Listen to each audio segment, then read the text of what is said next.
మీ ఎలాంటి వ్యాపార ప్రకటనలకైనా వెంటనే మా ఛానల్ సంప్రదించండి. ఓం శ్రీ గురుభ్యో నమః. హరి ఓం.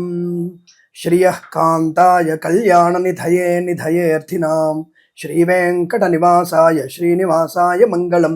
మంగళం కౌసలేంద్రాయ మహనీయ గుణాత్మనే చక్రవర్తి తనూజాయ సార్వభౌమాయ మంగళం. అందరికీ నమస్కారం. 2026 ఇంగ్లీష్ క్యాలెండర్ ప్రకారంగా అంటే ఈ వెస్టర్న్ ఆస్ట్రాలజీ అంటారు, దీన్ని ప్రోగ్రెసివ్ ఆస్ట్రాలజీ అని అంటారు. సో మరి ఉగాదిని చెప్పాలి కదా స్వామి, ఇప్పుడు ఎందుకు చెప్తున్నారంటే జ్యోతిష్ శాస్త్రం అనేది మనందరికీ కేవలం సనాతన ధర్మాన్ని ఫాలో అయ్యే వాళ్ళకి కాదు కదా, అందరికీ ఉంటుంది. సో అందరికీ చెప్పాలన్నప్పుడు మనం కొంతమంది 2026లో క్యాలెండర్ ఇలా ఉంటుంది, ఇతర మతస్థులు ఎవరైనా సరే వాళ్ళకు కూడా జ్యోతిష ఫలితాలు తీసుకోవాలని ఉంటుందిగా, వాళ్ళ కొరకు మనం చెప్పాల్సినటువంటి ఒక ప్రయత్నం. అలాగే కొంతమంది మన వాళ్ళు కూడా ఇయర్ ఎలా ఉంటుంది అని తెలుసుకునేటువంటి ఉత్సాహవంతులు ఉంటారు. మీకు ఉగాది ఫలితాల తర్వాత నవనాయక నిర్ణయము, ఈ గురుడు రాహు కేతువు శనిగ్రహాల యొక్క ప్రభావము, అలాగే మాసవారి ఫలితాల్లో కుజుడు గురుడు శుక్రుడు ఈ గ్రహాల ప్రభావం కూడా మన మీద ఎక్కువ ఎఫెక్ట్ ఉంటుంది. రాబోయే రోజులలో కాలసర్ప దోషం ఏమిటి, ఈ రాహుకేతువుల మధ్యలో గ్రహాలు ఏమిటి, త్రిగ్రహ కూటం ఏమిటి, చతుర్గ్రహ కూటం ఏమిటి అనేది తెలుసుకునే ప్రయత్నం చేద్దామా. అవి ఉగాది తర్వాత మీకు ఇంకా క్లారిటీ వస్తుంది. మరి ప్రస్తుతానికి ఎలా ఉంటుంది అంటే ఈ 4 నెలలు మరి అందరూ కూడా ఏదన్నా కొత్త వస్తువులు కొనాలి, కొత్త ఉద్యోగంలోకి వెళ్ళాలి అనేటువంటి వ్యక్తులు ఉంటారు కదా, మరి వాళ్ళ కోసం ఈ ప్రోగ్రెసివ్ వెస్టర్న్ ఆస్ట్రాలజీ అన్న విధంగా జనవరి 1వ తేదీ 2026 నుంచి డిసెంబర్ 31 2026 మధ్యలో 12 రాష్ట్రాల వారికి ఉన్నటువంటి ఫలితాల గురించి తెలుసుకునే ప్రయత్నం చేద్దాం. ముందుగా మనం మేషరాశి వారి ఫలితాలు ఎలా ఉన్నాయి. అయితే ఇక్కడ చాలా మటుకు నేను కూడా మేషరాశి వారికి కొద్దిగా ఇబ్బందికర వాతావరణం కనపడుతోంది. సంవత్సరం మొత్తం కూడా ఉగాది తర్వాత మళ్ళీ మీకు మారవచ్చును, ఆ విషయాన్ని గమనించుకునే ప్రయత్నాన్ని చేయండి. హడావుడి నిర్ణయాలు తీసుకోవద్దు మీరు ఏవి కూడా. అంటే బాగాలేదు అంటే జాగ్రత్త పడని అర్థం. జ్యోతిష్యం సూచకం శాస్త్రం, ఈ విషయాన్ని ముందుగా మనం గమనించుకోవాలి. అలా గమనించుకుంటే మనకి అనుకూలవంతమైనటువంటి ప్రయత్నపూర్వక ఫలితాలు అందుతాయి. మరి మేషరాశి వారికి మరి పరిస్థితి ఎలా ఉంది? ఇప్పుడైతే నేను గురుడు రాహు శని చెప్పట్లేదు, అది గుర్తుపెట్టుకోండి. అది చెప్పకపోయినా ఏలినాడు శని ప్రభావం, అలాగే గురుడు 3వ స్థానంలో ఉండడం, తర్వాత ఆయన ఉచ్చస్థితిలోకి వెళ్ళినా ఎలా ఉంటుంది అనే విషయాన్ని మనం క్రోడీకరించుకుంటూ చెప్పే ప్రయత్నంలో మేషరాశి వారి కొంత ఇబ్బందికర వాతావరణం ఓవరాల్గా చూసుకున్నప్పుడు 2026లో ఓవరాల్గా చూసుకున్నప్పుడు ఆర్థికపరమైన లాభాలు ఉన్నాయి వీళ్ళకి. మరి ఎకనామికల్ గ్రోత్ బాగా ఉంటుంది, ఉద్యోగంలో హైక్ కూడా ఉంటుంది, కానీ ఒత్తిడి విపరీతమైనటువంటి ఒత్తిడి ఉంటుంది.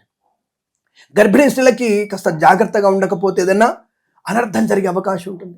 లేనిపోని విషయాల గురించి ఓవర్ థింకింగ్ కూడా మీకు నష్టాన్ని కలిగించే అవకాశం. కళాకారులకి క్రీడాకారులకి కూడా కొంత ఇబ్బంది కలిగేటువంటి సూచనలు కనబడుతున్నాయి.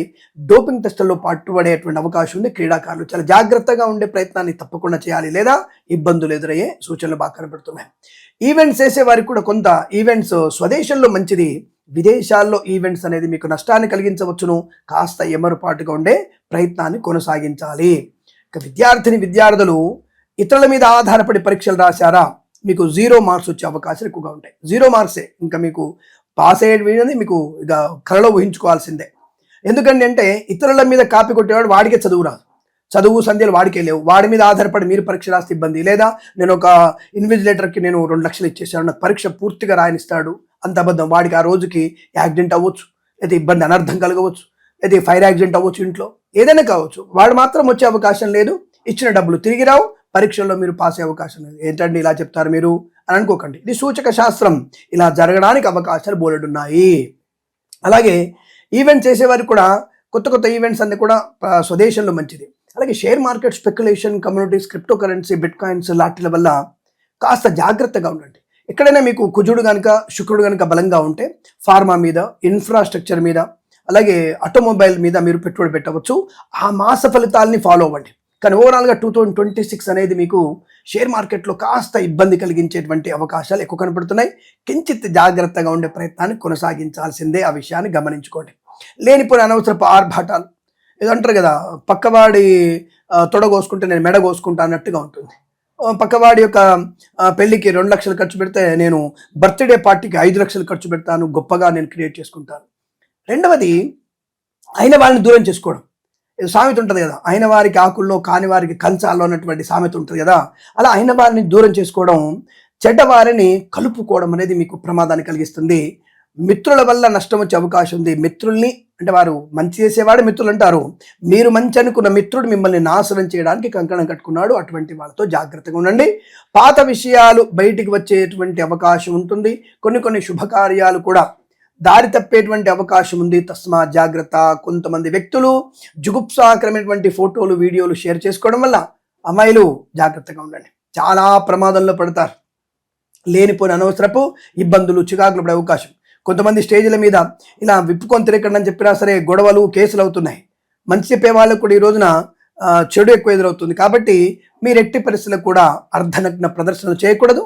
అది ప్రమాదాన్ని కలిగించే అవకాశం, మీ ఉనికి దెబ్బతినేటువంటి అవకాశం ఉంది. జాగ్రత్తగా ఉండే ప్రయత్నాన్ని చేయండి.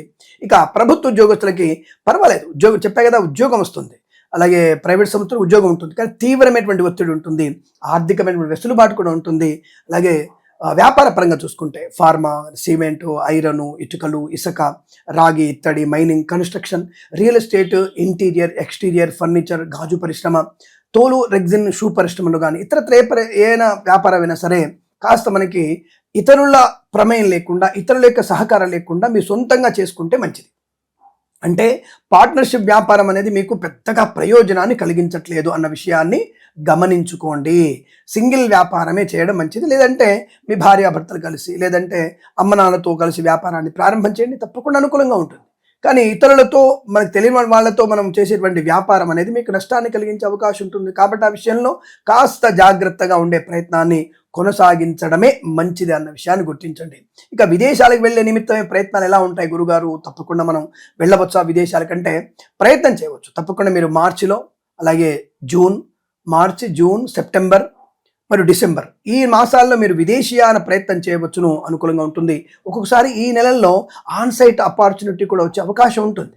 తప్పకుండా ప్రయత్నం చేయండి. విదేశాలు వెళ్ళడం ఖాయం. విదేశాల్లో మంచి ఉద్యోగం, మంచి విద్యాభివృద్ధి కూడా ఉంటుంది. కానీ చెప్పే కదా, ఓవర్ ఎక్స్పెక్టేషన్స్ వెళ్ళేసరికి అక్కడ మీరు అనుకున్నటువంటి ఎక్స్పెక్టేషన్స్ రీచ్ అవ్వకపోవచ్చు. ఇబ్బంది, భోజనానికి ఇబ్బంది కావచ్చు, లేకపోతే చదువు విషయంలో, ఉద్యోగ విషయంలో, రూమ్ షేరింగ్ విషయంలో ఏదో ఒక రకమైనటువంటి వచ్చి అబ్బా ఇంత ఇబ్బంది పడుతున్నాను, దేవుడు హాయిగా నా దేశంలో, నా మాతృదేశంలో ఉంటే హ్యాపీగా ఉండేవాడిని కదా అనుకునేటువంటి అవకాశాలు కూడా ఎక్కువగా ఉంటాయి. కాబట్టి ఆ విషయంలో కాస్త మీరు అతి అనేది ఓవర్ ఎక్స్పెక్టేషన్స్ పెట్టుకోకుండా మామూలుగా వెళ్తే చాలా సరిపోతున్న విషయం. ఇక రాజకీయ నాయకులకి, అలాగే ఏదైనా పదవి గురించి వెంపర్లాడే వారికి చుక్కెదురయ్యే అవకాశం కనబడుతుంది. ఎట్టి పరిస్థితుల్లో అది మీకు అవకాశం లేదు. రాజకీయ రంగంలో కూడా కాస్త ప్రజలతో మమేకమైతే మీకు చాలా మంచిది. అలాగే కళాకారులకి, క్రీడాకారులకి స్వదేశంలోనే పేరు ప్రతిష్టలు.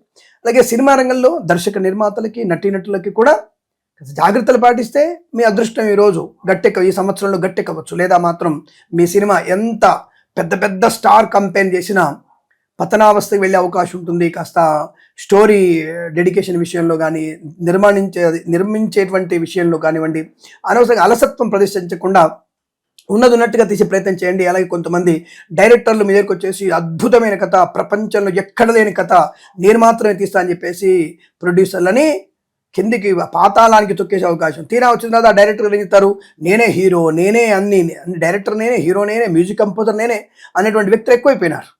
ఒక 24 క్రాఫ్ట్స్ మీద పట్టు అనేది ఎవరికి వాళ్ళకి, మేబీ ఒకటి రెండింటి మీద కమాండింగ్ తప్ప అన్నిటి మీద కమాండింగ్ ఉన్నట్టుగా ఇవాళ కొత్త డైరెక్టర్లు బయటకు వచ్చేసి కథ చదువుకొని ఆ కథ తగినటువంటి విధానాన్ని వాళ్ళు రూపకల్పన చేసుకొని నేను గొప్ప డైరెక్టర్ని అయిపోతా. They feel them self I'm a cameraman. ఏదో మనకి జురాసిక్ పార్క్ తీసినటువంటి వ్యక్తి కమెరినో, లేదా మనకి ఇప్పుడు వస్తున్నటువంటి సినిమాలు ఉన్నాయి కదా, అటువంటి సినిమాల్లో కెమెరాన్ అనేటువంటి డైరెక్టర్, హాలీవుడ్ డైరెక్టర్, ఆయనలాగా ఫీల్ అయిపోతున్నారు అందరు కూడా. అటువంటి వాళ్ళు మీకు తటస్థ పడే అవకాశం ఉంటుంది. కాబట్టి అటువంటి వాళ్ళకి దూరంగా ఉండే ప్రయత్నం చేయండి. అలాగే సోషల్ మీడియా, శాటిలైట్ జర్నలిస్టుల వారికి, సీనియర్ సిటిజన్స్కి, మహిళా మండలికి కాస్త అప్రమత్తంగా ఉండండి. బట్ గృహయోగం ఉంది, ధనలాభం ఉంది, వాహన సౌఖ్యం ఉంటుంది. సెకండ్ హ్యాండ్ వాహనాలు మాత్రం కొనుగోలు చేసే ప్రయత్నం చేయకండి. అలాగే సోషల్ మీడియా, జర్నలిస్టుల వారికి కూడా కాస్త ఒత్తిడి ఎక్కువగా ఉంటుంది. మిమ్మల్ని ప్రశ్నించేవారు అంటే కొంతమంది జర్నలిస్టులు తప్పుదోవ పట్టేటువంటి అవకాశం, తప్పుడు మార్గంలో వెళ్ళి అనవసరంగా నిందలు పడే అవకాశం ఉంటుంది. ఆ విషయంలో కాస్త మీరు జాగ్రత్తగా ఉండేటువంటి ప్రయత్నాన్ని కొనసాగిస్తేనే చాలా మంచిదన్న విషయాన్ని గమనించుకోండి. అలాగే వేద పండితులు, పురోహితులు, బ్రాహ్మణోత్తములు, కులవృత్తుల వారికి, జ్యోతిష పండితులకి, వైద్యులకి, వైద్య బృందాల వారికి, న్యాయవాదులకి, ఎల్ఐసి, మెడికల్, గృహ నిర్మాణ ఏజెంట్లకు కూడా కాస్త అధికమైనటువంటి శ్రమ. ఈ జ్యోతిష పండితులు అనవసరంగా డిబేట్లలో పాలు పంచుకొని మీరు ప్రమాదంలో పడే అవకాశం ఉంటుంది. కాస్త జాగ్రత్తగా ఉండండి. ఎందుకంటే పనికిమాల వ్యక్తులు, కొంతమంది తప్పుడుగా మాట్లాడేటువంటి విధవలు కొంతమంది ఉంటారు. వాళ్ళ గురించి కాస్త ఆలోచించుకొని మన ముందర వెళ్ళి డిబేట్లలో పాలు పంచుకొని మన పరువుని పోగొట్టుకునే ప్రయత్నం చేయకండి, కాస్త జాగ్రత్తగా ఉండండి. అలాగే మత్స్యకారులు, రొయ్యలు, చేపలు చెల్లె వారికి, రైతన్నలకి, పూలు పళ్ళు కూరగాయలు పండించే వారికి అనుకూలవంతరి శుభయోగాలు ఉన్నాయి. తప్పకుండా మీరు అనుకున్నటువంటి పంటలు పండే అవకాశం ఉంది. రైతన్నలకి మాత్రం సేఫ్గా ఉన్నాడు, చాలా మంచి. కానీ రైతన్నలు చేసేటువంటి కొన్ని తప్పుడు పనులు నేను అంటగట్టక మానను. మీరు వాడేటువంటి రసాయన ఎరువులు మనిషి మనుగడకి నాశనాన్ని కలిగిస్తున్నాయి. కాబట్టి ఆ రసాయన ఎరువులు వాడడం వల్ల సంతానోత్పత్తి తగ్గిపోయిందనే విషయాన్ని ఏ రైతన్న గమనిస్తున్నాడా? రేపు ఫ్యూచర్లో మీకు మీ మనవడికి సంతానం ఉండకుండా పోతుంది కారణము మీరు వేసినటువంటి రసాయన ఎరువులు అన్న విషయాన్ని గమనించారా? ఇది కనుక మనం ఆపకపోతే, సేంద్రియ ఎరువులు వాడకపోతే రోగగ్రస్తమైనటువంటి భారతదేశంగా మనం ఉండబోతున్నాం 40 ఏళ్ల తర్వాత. ఈ విషయాన్ని మరి రైతులు ఇప్పటి నుంచి గమనించుకుంటే, రైతు వెన్నుముక అంటాడు, దేవుడు అంటారు మీ అందరం. అలాంటి రైతే రాక్షసుడైపోయి యమకింకరుడైపోయినప్పుడు మేము చేసేది ఏం లేదండి. కాబట్టి దయచేసి మీరు రైతులు సేంద్రియ ఎరువుల వైపు మళ్ళితేనే మీకు పంట ఉత్పత్తి బాగా ఉంటుంది, మంచి ధర పలుకుతుంది. ఇప్పుడు మంచి నాణ్యమైనటువంటి వస్తువుకి గత ఎక్కువగా ఉంటుంది. దానిని కొనుగోలు చేసే వ్యక్తులు చాలామంది ఉన్నారు. ఆరోగ్యాన్ని కాపాడుకునే ప్రయత్నం ఉండాలిగా. కాబట్టి దయచేసి మీరందరూ రైతులు అటువంటి విషయాలు జాగ్రత్త పడితే మంచిది. ఏదేమైనా కుటుంబ సౌఖ్యము, సోదర మైత్రి, ఆస్తి పంపకాలు, కోర్టు వివాదాలు సమస్యపోయే అవకాశాలు కూడా ఉన్నాయి. కాకపోతే అది కొద్దిగా మనకి జూన్, అలాగే మార్చి, జూను, సెప్టెంబర్, డిసెంబర్ మధ్యలోనే ఈ కోర్టు తగాదాల నుంచి బయటపడవచ్చు. భార్యాభర్తల మధ్య మూడో వ్యక్తి జోక్యం కూడా ప్రమాదాన్ని కలిగిస్తుంది. కాబట్టి ఆ విషయంలో జాగ్రత్తగా ఉండండి. ఏదేమైనా అనవసరపు ఆర్భాటాలు మీకు నష్టాన్ని కలిగించవచ్చు, తస్మా జాగ్రత్త. ఓవరాల్గా చూస్తే 2026 మేషరాశి వారికి అంతగా కలిసి వచ్చేటువంటి అవకాశము కనిపించడం లేదు. మరి తప్పకుండా మీరు శనీశ్వరుడికి, గురుడికి మీరు తప్పకుండా మీరు జపము, హోమము చేయించుకోవాల్సిందే. అలాగే ఏదైనా క్షేత్ర దర్శనం చేయాల్సిందే. అలాగే జన్మజాతకాన్ని ఒకసారి సరిచూసుకోండి. జన్మజాతకంలో ఫలితాలు మీకు అద్భుతంగా ఉండవచ్చు. అద్భుతమైనటువంటి జన్మజాతక ఫలితాల వల్ల గోచార ఫలితాలు తుడిచిపెట్టుకుపోతాయి. ఈ విషయాన్ని గమనించండి. మీకు ఈ సంవత్సరం మొత్తం కూడా అష్టైశ్వర్య, ఆనంద, శుభయోగాల పరంపర పొందాలని కోరుకుంటూ సర్వేజన సుఖినో భవంతు. ప్రేమతో మీ కిరణ్ శర్మ. స్వస్తి ప్రజాభ్య పరిపాలయంతాం న్యాయేన మార్గేణ మహిమహీషాః. గోబ్రాహ్మణేభ్యః శుభమస్తు నిత్యం. లోకా సమస్తా సుఖినో భవంతు. సర్వే జనా సుఖినో భవంతు.